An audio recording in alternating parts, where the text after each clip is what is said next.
শেখ হাসিনা এবং আওয়ামী লীগের খুনিদেরকে আসামি করে মামলা করা হয়েছে।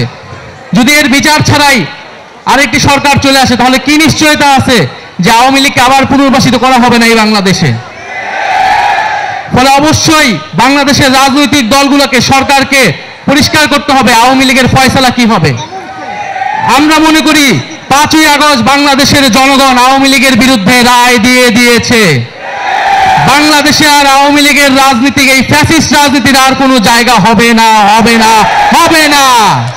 ফলে আমরা বলবো যে আমাদেরকে বলা হচ্ছে যে আমরা নাকি নির্বাচন পিছানোর রাজনীতি করছি।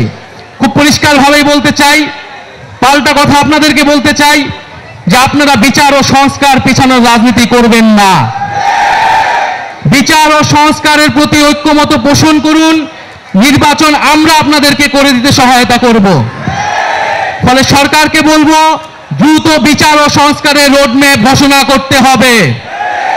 কতদিনের মধ্যে কোন প্রক্রিয়ায় আমরা দৃশ্যমান বিচার কার্যক্রম দেখতে পারবো এবং দৃশ্যমান সংস্কার আমরা বাস্তবায়ন করতে পারবো, সেটার সুস্পষ্ট রোডম্যাপ অবিলম্বে ঘোষণা করতে হবে।